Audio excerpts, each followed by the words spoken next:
नमस्कार, मैं सर्वेश कुमार दक्ष education live में आप सबका स्वागत है। मैं आशा करता हूं कि आप सब बढ़िया होंगे, मस्त होंगे, ज़बरदस्त होंगे। आज हम उस सीरीज़ का अगला वीडियो लेकर के आया हूं जिसमें हमने एक शुरुआत किया था कि जनवरी 2025 से लेकर के दिसंबर 2025 तक का जितने भी मोस्ट इम्पोर्टेंट करंट अफेयर है उन सारे का डिस्कशन करने वाले हैं। लगभग 1000 के करीब करंट अफेयर जो होंगे, इस सब का जो एक सीरीज स्टार्ट किया उसका ये सेकेंड वीडियो हमारा है। तो आज का हमारा प्रश्न है, पहला प्रश्न है कि विशाखापट्टनम में आयोजित समुद्र शक्ति अभ्यास 2025 किन दो देशों के मध्य हुआ है? ध्यान रखेंगे, मिलिट्री एक्सरसाइज से आपका ये क्वेश्चन फिक्स है। किसी भी एग्जाम में जाओ, आपके जितने भी मिलिट्री एक्सरसाइज होते हैं इसको आप करके जाओगे। जो मोस्ट इंपॉर्टेंट मिलिट्री एक्सरसाइज है उसको करके जाओगे। तो ये जो समुद्र शक्ति मिलिट्री एक्सरसाइज है वो किन देशों के बीच आयोजित होता है? तो किन देशों के बीच आयोजित होता है? ध्यान रखेंगे कि ये जो समुद्र शक्ति है वो आयोजन किए जाते हैं भारत और इंडोनेशिया के बीच। किन देशों के बीच आयोजित होते हैं? तो भारत और इंडोनेशिया के बीच ये आयोजित किए जाते हैं। चलो जी, कुछ इंपॉर्टेंट जो आपका मिलिट्री एक्सरसाइज है इसको आप देख लेंगे। हम देख लेते हैं कि कौन कौन सी एक्सरसाइज है। इसी में देख लेते हैं जो आपका समुद्र शक्ति लिखा होगा। अगर समुद्र ना रहे, केवल शक्ति रहे, तो ध्यान रखेंगे कि जो शक्ति है वो शक्ति कहाँ पे? अगर समुद्र शक्ति रहे, शक्ति से पहले समुद्र मिला रहे, तो ध्यान रखोगे भारत और इंडोनेशिया के बीच होता है। अगर केवल एक्सरसाइज शक्ति हो तो शक्ति जो होता है वो भारत और फ्रांस के बीच होता है। भारत एवं फ्रांस के बीच होता है। ध्यान रखेंगे, भारत और फ्रांस के बीच जो सैन्य अभ्यास होता है उसका नाम क्या है? तो शक्ति है। अगर मित्र शक्ति रहे, अगर मित्र शक्ति रहे, ध्यान रखोगे ताकि एक ही प्रकार जो शक्ति से जुड़ा हुआ जो भी एक्सरसाइज है एक बार करवा दे रहे हैं। मित्र शक्ति रहे तो ध्यान रखोगे भारत और श्रीलंका के बीच है। भारत एवं श्रीलंका के बीच है। तो इसको आप याद रखोगे। पहला, अगर समुद्र शक्ति है तो इंडोनेशिया के बीच हो रहा है, भारत और इंडोनेशिया। केवल शक्ति है, सैन्य शक्ति अभ्यास अगर है तो भारत और फ्रांस के बीच हो रहा है। अगर मित्र शक्ति है तो भारत और श्रीलंका के बीच जो आयोजन होता है उसे हम क्या कहते हैं? मित्र शक्ति कहते हैं। इसके अलावा और देख लो कुछ जो आपका मिलिट्री एक्सरसाइज इंपॉर्टेंट है वो साइड में करवा देते हैं। इसको आप स्क्रीनशॉट कर लो। चलो जी, हमारा अगला है कुछ, अगर जा माता रहे, जा माता अगर मिलिट्री एक्सरसाइज है तो ध्यान रखोगे जापान एवं भारत के बीच। भारत के बीच ध्यान रखोगे, ज से जापान याद रखोगे, माता भारत माता याद रखोगे। तो जा माता अगर है तो भारत और जापान के बीच हो रहा है, ध्यान रखोगे। अगर इंद्र है तो इंद्र याद रखोगे भारत और रूस के बीच। भारत एवं रूस के बीच जो सैन्य अभ्यास होता है उस सैन्य अभ्यास को हम क्या बोलते हैं? इंद्र बोलते हैं। तो भारत और रूस के बीच इंद्र है, ध्यान रखोगे। अगर साइक्लोन है, साइक्लोन है, सैन्य अभ्यास है, तो ध्यान रखोगे भारत और मिस्र के बीच। भारत एवं मिस्र के बीच, मिस्र के बीच। तो भारत और मिस्र के बीच जो सैन्य अभ्यास होता है उसको हम क्या बोलते हैं? साइक्लोन बोलते हैं। अगर डिजेट साइक्लोन रहे, अगर साइक्लोन के पहले अगर डिजेट लगा हुआ हो कि डिजेट साइक्लोन अगर है तो याद रखोगे कि भारत एवं यूएई के बीच, क्योंकि आपका ये जो आपके अरब कंट्री है सारे डिजर्ट पे ही लगभग बसा हुआ है। तो ध्यान रखोगे अगर डिजर्ट साइक्लोन हो तो भारत यूएई, अगर साइक्लोन केवल है तो भारत और मिस्र, अगर इंद्र है तो भारत और रूस, अगर जा माता है तो ज से जापान और माता से भारत, ध्यान रखोगे भारत और जापान के बीच में। अगर शक्ति है तो भारत और फ्रांस के बीच, अगर मित्र शक्ति है तो भारत और श्रीलंका के बीच, और अगर समुद्र शक्ति है तो भारत और इंडोनेशिया के बीच, ध्यान रखोगे। हमारे अगले प्रश्न पे आ जाओ। हमारा अगला प्रश्न है कि सही मिलान करें। इसमें मिलान करने वाले क्वेश्चन आया है। पहला हमारा ऑप्शन है कि सतत व्यापार सूचकांक 2025 सस्टेनेबल ट्रेड इंडेक्स में भारत की रैंकिंग क्या है? तो ध्यान रखोगे भारत की रैंकिंग 23 है, सही मिलान है। दूसरा हमारा प्रश्न ऑप्शन है कि आर्थिक स्वतंत्रता सूचकांक इकोनॉमिक फ्रीडम इंडेक्स में भारत की रैंक जो है 128 है, बिल्कुल सही है। ग्लोबल हंगर सूचकांक में, ग्लोबल हंगर इंडेक्स में भारत की जो रैंक है 102 है, बिल्कुल सही है। और वैश्विक नवाचार सूचकांक में, ग्लोबल इनोवेशन इंडेक्स में भारत की रैंकिंग 38 है। तो ध्यान रखोगे ये चारों ऑप्शन सही है, तो हो जाएंगे हमारा ए सही। ए का ए, बी का 2, सी का 4 और सॉरी सी का 3 किस में है, ये हो जाएंगे, सॉरी ये हो जाएंगे हमारा 3। तो सतत व्यापार याद रखोगे, इंडेक्स से क्वेश्चन आपका इकोनॉमी में फिक्स है, यहाँ से क्वेश्चन आते ही आते हैं। तो जितना भी इंपॉर्टेंट इंडेक्स है उसको आप करके जाओगे, और मैं से पूरा मैं करवा दे रहा हूँ। जितना भी मोस्ट इंपॉर्टेंट इंडेक्स है जहां से हाई चांसेस है क्वेश्चन आने की, उसको आप देख लेंगे। पहला हमारा है sustainable trade index 123, economy freedom index 128, sorry 23, 128, global hunger index 102, global innovation index 38। इसके अलावा जो कुछ मुख्य इंडेक्स है जैसे human development index HDI, human development index में भारत की स्थिति क्या है, तो ध्यान रखोगे 130 रैंक है इंडिया की। इंडिया का रैंक कितना है, 130 है। अगर क्वेश्चन आए ग्लोबल जेंडर इंडेक्स में, आपका ग्लोबल जेंडर गैप इंडेक्स में, ग्लोबल जेंडर गैप इंडेक्स में डबल जी हो जाएंगे यहाँ पे, एक सेकेंड, चलो जी याद रखेंगे इसको। अगर आपका gender gap index, gender gap index अगर हो, ग्लोबल जेंडर गैप इंडेक्स हो, तो इसमें भारत की जो रैंकिंग है 131 है। ग्लोबल पीस इंडेक्स है, अगर शांति सूचकांक है, पीस इंडेक्स है, तो उसमें भारत की जो रैंकिंग है 115 है। अगर ग्लोबल हैप्पीनेस इंडेक्स है, तो हैप्पीनेस में भारत की रैंकिंग जो है वो 118 है, याद रखेंगे। HDI में भारत की रैंकिंग कितना है, ह्यूमन डेवलपमेंट इंडेक्स में मानव विकास सूचकांक हिंदी होता है, तो मानव विकास सूचकांक में भारत की रैंकिंग 130 है।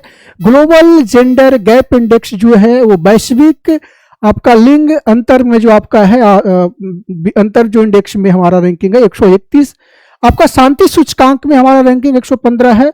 और खुशहाली सूचकांक में ग्लोबल हैप्पीनेस इंडेक्स में जो हमारा रैंकिंग है वो 118, ध्यान रखेंगे। खुशहाली में 118, शांति में 115, जेंडर गैप में हमारा 131 और ह्यूमन डेवलपमेंट में 130 रैंकिंग है। इसके अलावा कुछ और इंपॉर्टेंट आपका इंडेक्स है, इसको देख लेते हैं। जैसे हमारा सस्टेनेबल डेवलपमेंट इंडेक्स, काफी इंपॉर्टेंट क्वेश्चन है, कई बार क्वेश्चन आया होगा। इसमें जो हम लिखवा रहे हैं सारे इंपॉर्टेंट ही लिखवा रहे हैं, तो इसको तुम करके ही चाहोगे, समझ में आ रहा है। जो इंपॉर्टेंट है जहां से क्वेश्चन पूछने का चांसेस हाई है।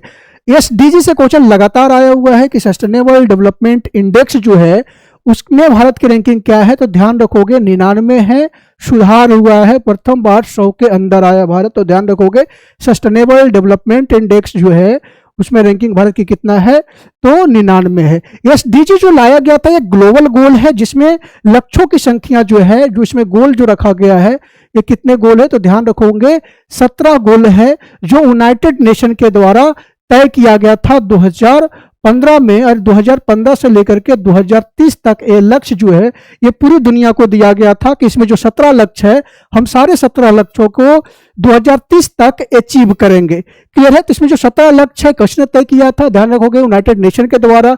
एक ऐसा लक्ष्य है, तो एक ग्लोबल लक्ष्य है, पूरी दुनिया को लक्ष्य दिया गया था कि हम 17 लक्ष्यों में सुधार करेंगे, अचीव करेंगे। उसमें भारत की रैंकिंग जो है वो 99 जैसे अगर एक दो मैं इंपॉर्टेंट बताऊं तो इसमें जो पहला लक्ष्य है वो पॉवर्टी को जीरो करना है, कि मुझे पॉवर्टी जीरो करना है, पूरी दुनिया में पूरी तरह से जो गरीबी है उसको शून्य करना है। दूसरा जो है वो हंगर को शून्य करना है, कि मुझे भूखमरी है उसको शून्य करना है।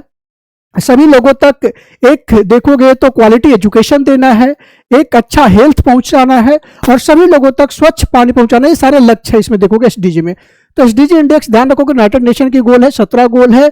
कब शुरू हुआ था, 15 में। कब तक है लक्ष्य है, 30 तक। भारत में इसकी रैंकिंग कितना है, तो ध्यान रखोगे इस बार 99 है भारत की रैंकिंग एसडीजी में। तो काफी इंपॉर्टेंट क्वेश्चन है, इसको आप याद रखोगे कि भारत की इस बार जो रैंकिंग एसडीजी में वो कितना गया है। तो ध्यान रखोगे ये भारत की रैंकिंग जो है वो 99 इस बार गया हुआ है, इस बात को ध्यान रखोगे। अगर कॉम्पिटिटिवनेस इंडेक्स में अगर पूछे कि आपके जो वर्ल्ड कॉम्पिटिटिवनेस इंडेक्स है उसमें जो भारत की रैंकिंग है 41 है केवल, इसमें जो भारत की जो रैंकिंग है वो केवल 41 है, केवल कितना है, 41 है। इस बात को आप ध्यान में रखोगे। अगर वर्ल्ड टेररिस्ट इंडेक्स में अगर आ जाए कि आपके जो ग्लोबल टेररिस्ट इंडेक्स है उसमें भारत की रैंकिंग क्या है, तो इसमें जो भारत की रैंकिंग है वो 14 है, ध्यान रखोगे। भारत की रैंकिंग कितना है? ग्लोबल टेररिस्ट इंडेक्स में जो भारत की रैंकिंग है वो 14 है। और टॉप पे कौन है? तो बुर्किना फासो है। टॉप पे कौन है? बुर्किना फासो है जो टेररिस्ट में टॉप पर है। और भारत की रैंकिंग कितना है? 14 है, ध्यान रखोगे। तो ग्लोबल टेररिस्ट इंडेक्स में। चलो जी आगे आ जाते हैं। अच्छा एक दो और देख लो, जो हेनले पासपोर्ट इंडेक्स जो है, हेनले पासपोर्ट इंडेक्स में भारत की रैंकिंग कितना है? तो सुधार हुआ है, 77 है, ध्यान रखोगे। भारत का कितना रैंक है? तो 77 आया है हेनले पासपोर्ट इंडेक्स में। और टॉप पे कौन है? तो टॉप में सिंगापुर है और जापान है। तो हेनले पासपोर्ट इंडेक्स में पहला रैंकिंग सिंगापुर की, दूसरा जापान की। भारत की रैंकिंग कितना है? तो 77। इससे पहले कितना था? 85 था। तो अगर जनवरी में जाओगे, जनवरी 2025 के करीब में, तो 85 था। जो सेकेंड फिर आया उसमें 77 भारत की रैंकिंग है। तो उसमें काफ़ी सुधार हुआ है। तो ये सारे इंडेक्स आप कर लोगे, इसको आप स्क्रीनशॉट कर लो, जो मैं लिखवाया हूँ सारे मोस्ट इंपॉर्टेंट है, जहां से क्वेश्चन आने की चांसेस वेरी हाई है। तो आगे हमारा अगला प्रश्न पे आते हैं। अगला प्रश्न हमारा है, वर्ल्ड ग्रीन इकोनॉमी समिट 2025 का आयोजन कहाँ पे हुआ था? तो ये जो आयोजन हुआ है वो दुबई में हुआ है। कहाँ पे हुआ है? दुबई में हुआ था। अगला प्रश्न है हमारा, हाल ही में अहमदाबाद में आयोजित 17वें फिल्म फेयर पुरस्कार 2025 में किसे सर्वश्रेष्ठ अभिनेता का पुरस्कार दिया गया है? इंपॉर्टेंट क्वेश्चन से क्वेश्चन आने की चांसेस है कि जो 17वीं फिल्म फेयर पुरस्कार हुआ था, कहाँ पे आयोजन हुआ था, ये भी याद रखोगे अगर क्वेश्चन पूछे कि कौन सा जगह पे हुआ था, तो अहमदाबाद में हुआ था। कैमा हुआ था? 17वें हुआ था। इसमें जो है वो सर्वश्रेष्ठ अभिनेता का पुरस्कार किसे दिया गया? जो आपका जो बेस्ट एक्टर है उसका अवार्ड किसे दिया गया? तो ध्यान रखोगे कार्तिक आर्यन को दिया गया और अभिषेक बच्चन को दिया गया। कार्तिक आर्यन और अभिषेक बच्चन दोनों को दिया गया। तो ऑप्शन हमारा हो जाएगा ए और सी दोनों। अगर बेस्ट एक्टर पूछे तो दोनों को दिया गया। मान लो बेस्ट एक्ट्रेस पूछे कि अभिनेत्री का अवार्ड किसे मिला है? सर्वश्रेष्ठ अभिनेत्री का, सर्वश्रेष्ठ आपका लिख लो, बेस्ट एक्ट्रेस का जो अवार्ड है आपका, सर्वश्रेष्ठ जो एक्ट्रेस है, तो अभिनेत्री का अवार्ड किसे मिला है सर्वश्रेष्ठ का? तो ध्यान रखोगे आलिया भट्ट। किसको मिला है? आलिया भट्ट को। तो सर्वश्रेष्ठ अभिनेत्री का अवार्ड जो मिला है आलिया भट्ट को मिला है। अगर सर्वश्रेष्ठ अभिनेता क्रिटिक्स में अगर पूछे कि क्रिटिक्स में किसे मिला है, क्रिटिक्स में बेस्ट अभिनेता का अवार्ड जो है, अभिनेता का अवार्ड जो है राजकुमार राव को मिला है। राजकुमार राव को मिला, ध्यान रखोगे।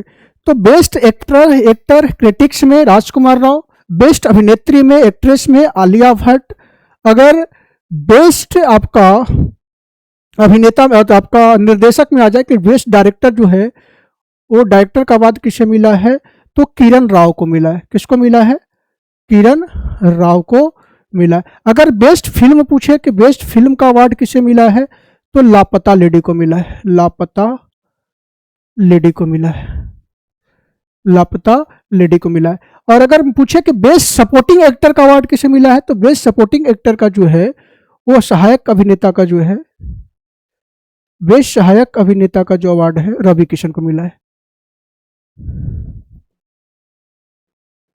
रवि किशन को मिले हैं। तो ध्यान रखोगे, इतना याद रखोगे कि अगर 17वीं फिल्म फेयर अवार्ड कहाँ पे हुआ है, तो अहमदाबाद में हुआ था। कैमी थी, 17वीं थी। बेस्ट एक्टर की अवार्ड किसे मिला है? तो कार्तिक आर्यन और अभिषेक बच्चन को मिले हैं। बेस्ट अभिनेत्री का अवार्ड किसे मिला है? तो आलिया भट्ट को मिले हैं। क्रिटिक्स में बेस्ट अभिनेता का अवार्ड किसे मिला है?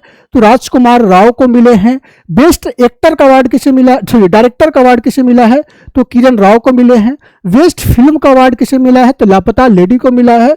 और बेस्ट सहायक अभिनेता का जो अवार्ड है वो रवि किशन जी को दिए गए हैं। तो ध्यान रखोगे ये सारे ओवरऑल जो है जो अवार्ड जिन व्यक्तियों को मिला है। अगला प्रश्न पे हम आते हैं। अगला प्रश्न हमारा है, अक्टूबर 2025 में भारत सरकार द्वारा किसे मिनी रत्न का दर्जा दिया गया है? तो ध्यान रखोगे ये जो मिनी रत्न के दर्जा दिया गया है वो हिंदुस्तान शिपयार्ड लिमिटेड को दिया गया। किनको दिया गया है? हिंदुस्तान शिपयार्ड लिमिटेड को दिया गया। अच्छा बताओगे वर्तमान में मुझे कि महारत्ना कितना कंपनी है? वर्तमान में कितने महारत्ना कंपनी है? तो ध्यान रखोगे वर्तमान में 14 है। जनवरी 2026 तक अभी तक महारत्ना कंपनी की संख्या जो है वो कितने हैं? तो ध्यान रखोगे चौथा है। और हाल ही में किसको मिला, अगर मान लो करंट में पूछे कि करंट में कौन सा कंपनी को महारत्ना का दर्जा मिला है, तो ध्यान रखोगे HAL को मिला, हिंदुस्तान एरोनॉटिकल लिमिटेड को मिला। हिंदुस्तान एरोनॉटिकल लिमिटेड को महारत्न का दर्जा दिया गया हाल ही में। अगर पूछे कि नवरत्न कंपनी कितना है वर्तमान में, कई बार क्वेश्चन आया हुआ है कि कितने महारत्न वर्तमान में, तो 14। किसको करंट में मिला है, तो HAL को मिला है, हिंदुस्तान एरोनॉटिकल लिमिटेड का। अगर नवरत्न पूछे कि नवरत्न कंपनियां कौन कौन सी है वर्तमान में, कितने हैं, तो वर्तमान में 2026 में जो है वो 26 है। ध्यान रखोगे 2026 तक जो है, जनवरी 2026 तक ये कितने नवरत्न है, 26। और हाल ही में 2 को मिला है, IRCTC को मिला है नवरत्ना के दर्जा, जो रेलवे के जो कैंटीन और टूरिज्म का काम करता है। और इंडियन रेलवे फाइनेंस कॉरपोरेशन को मिला है, IRFC को जो है वो 2026 जनवरी में ही, मतलब लास्ट में शायद दिया गया, दिसंबर या जनवरी अभी जो है उसमें अभी हाल ही में जोड़ा गया 2 को। ध्यान रखोगे तो रिसेंट में 2 को किसको मिला है, तो IRCT और IRFC, तो दोनों याद रखोगे। तो mini Ratna Hindustan shipyard limited, Maharatna 14 है जिसको करंट में मिला है, HAL है, हिंदुस्तान एरोनॉटिकल लिमिटेड है। और नवरत्ना की संख्या वर्तमान में 26 है। 2026 में ही देखोगे तो 2 को मिला है, नए 2 कंपनियों को मिला है, IRCTC को और IRFC को। क्लियर है, ये तो दोनों रेलवे की हैं, तो ये दोनों कंपनियों को वर्तमान में नवरत्न की दर्जा दिया गया है।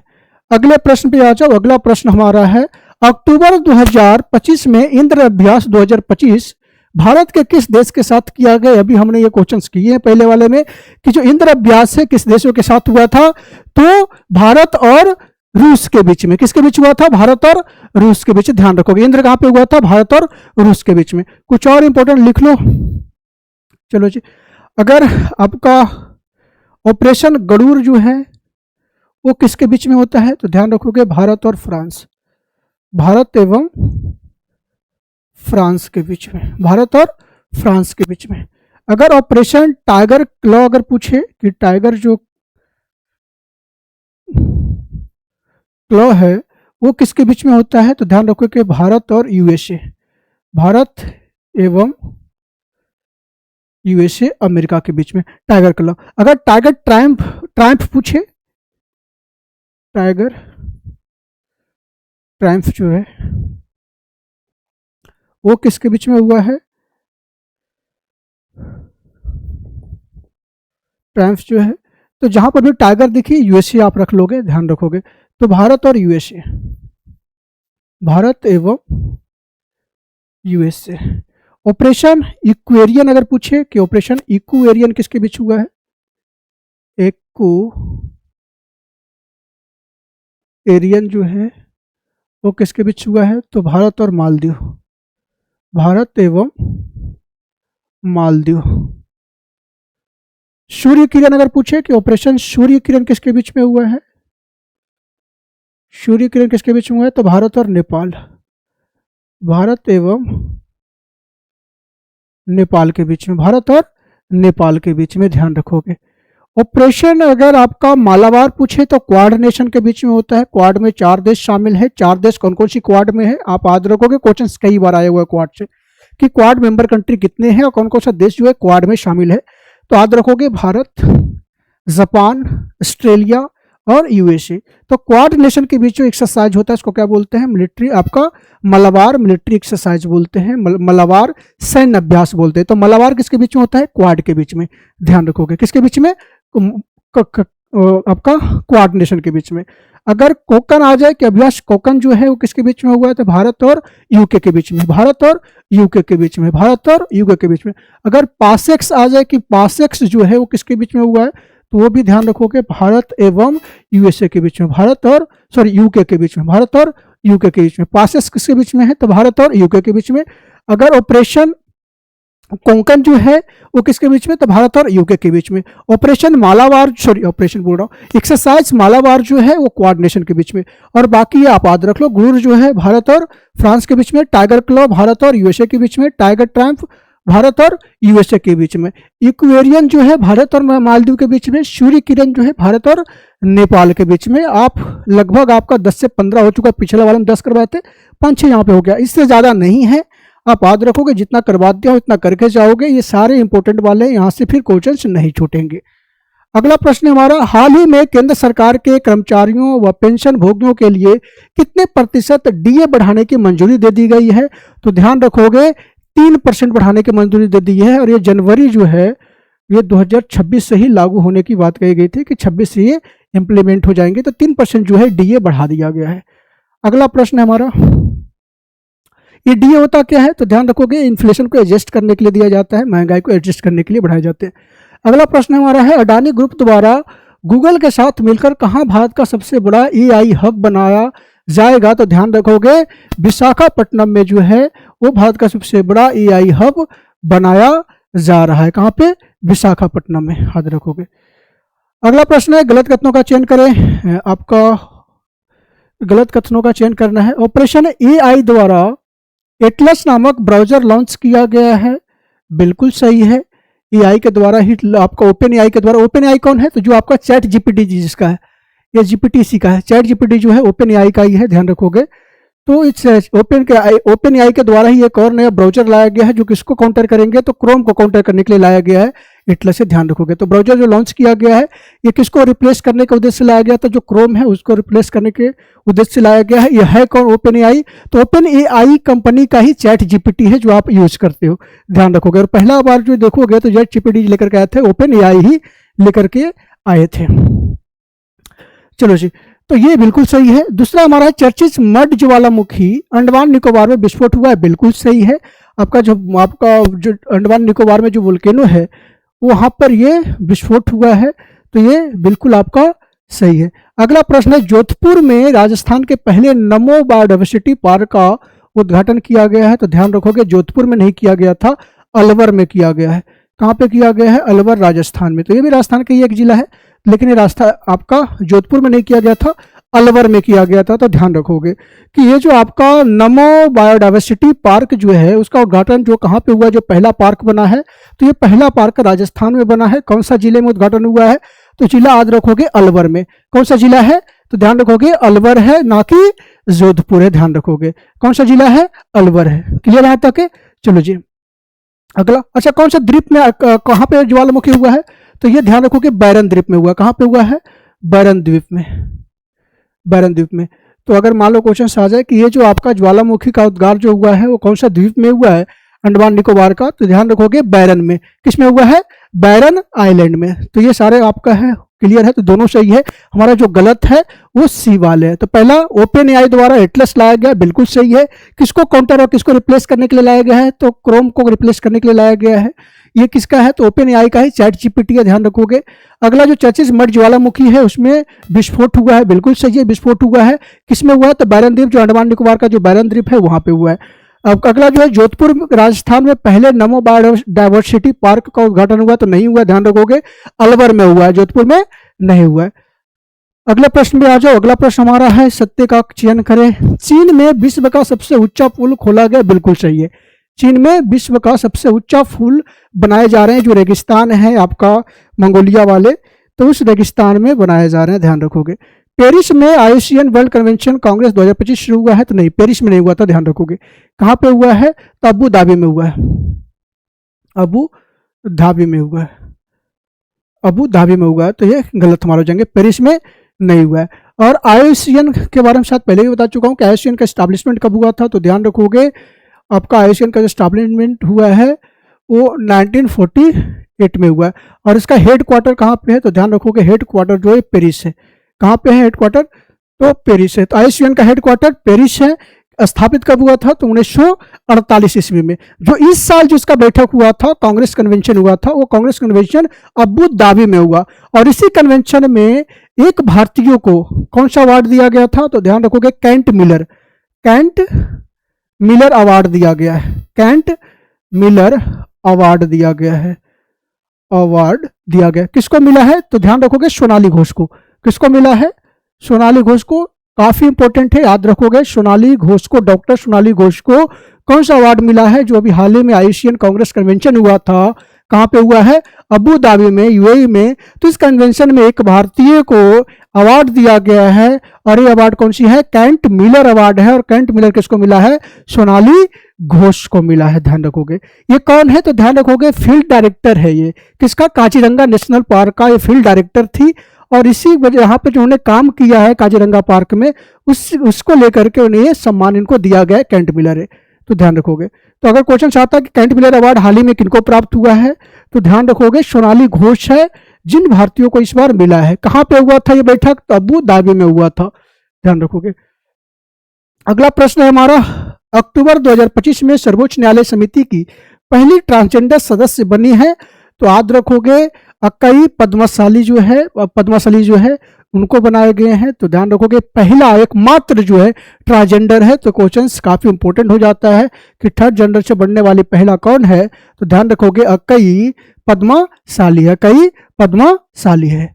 अगले प्रश्न पे आ जाओ। अगला प्रश्न हमारा है, इंडियन क्रिकेट एसोसिएशन की पहला महिला अध्यक्ष बनी है, ये भी आपका इंपॉर्टेंट क्वेश्चन हो जाता है। आप याद रखोगे ही संता रंगास्वामी जो है वो पहला महिला बन गई है जो इंडियन क्रिकेट एसोसिएशन की अध्यक्ष बन रही है, तो ध्यान रखोगे, याद रखोगे। पहले ये क्रिकेटर रही है, पद्मश्री रही है, तो इंपॉर्टेंट है। अगला प्रश्न, हाल ही में हाथियों की निगरानी हेतु गज रक्षक ऐप कहाँ पे लॉन्च किया गया है, तो बांधवगढ़ टाइगर रिजर्व में किया गया। और बांधवगढ़ टाइगर रिजर्व है कहाँ पे, तो मध्य प्रदेश में, ध्यान रखोगे। तो कहाँ पे किया गया, बांधवगढ़ टाइगर रिजर्व मध्य प्रदेश में। काजीरंगा कहाँ पे है, असम में है, किसके लिए फेमस है, तो गेंडा के लिए फेमस है। कैमूर कहाँ पे है, तो ये ध्यान रखोगे बिहार के कैमूर जिला में है, टाइगर के लिए है। और वाल्मीकि टाइगर रिजर्व कहाँ पे है, तो पश्चिम चंपारण बिहार में है, टाइगर के लिए फेमस है, ध्यान रखोगे। अगले प्रश्न है हमारा, एशिया की पहली महिला लोको पायलट जो हाल ही में सेवानिवृत्त हुई है वो कौन है, तो सुरेखा जाधव है, ध्यान रखोगे। अगले प्रश्न है हमारा, हाल ही में किस देश में ह्यूनमी 5 मॉन्स्टर मिसाइल का अनावरण किया गया है, तो ध्यान रखोगे ये जो किया गया है साउथ कोरिया के द्वारा। किसके द्वारा किया गया है, तो ध्यान रखोगे साउथ कोरिया के द्वारा ये परीक्षण किया गया, अनावरण किया गया है। अगला प्रश्न है, सानो तकाइची किस देश की पहली महिला प्रधानमंत्री बनी है, तो काफी इंपॉर्टेंट हो जा रहा है क्वेश्चंस की प्रथम महिला जहां पर भी दिखे क्वेश्चंस जो है वो हाई चांसेस है कि क्वेश्चंस आएंगे कि सानो तकाइची किस देश की प्रथम महिला प्रधानमंत्री बनी है, तो ध्यान रखोगे जापान की प्रथम महिला प्रधानमंत्री बनने वाली जो व्यक्ति है वो कौन है, सानो तकाइची है, ध्यान रखोगे कौन है, सानो तकाइची है। अगला है, मोदी मिशन नामक पुस्तक किसके द्वारा लिखा गया है, तो बर्जिस देसाई के द्वारा लिखा गया है।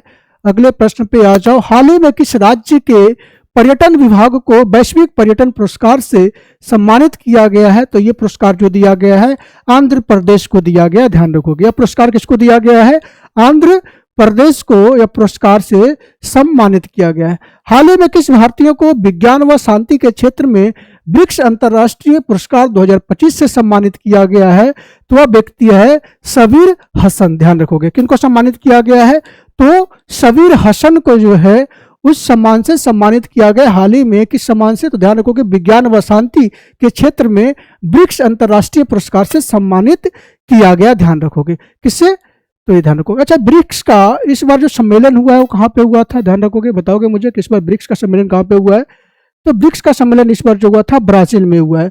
और 2026 में कहाँ पे होने वाली है, तो इंपॉर्टेंट क्वेश्चन हो जाता है कि 2026 में जो ब्रिक्स का होने वाला सम्मेलन है वो ब्रिक्स का सम्मेलन भारत में ही होने वाली है। तो इस चीज को आप ध्यान रखोगे कि 2026 में जो इसका आयोजन होगा वो भारत में होगी और 2025 में जो हुआ था वो ब्राजील में हुआ था।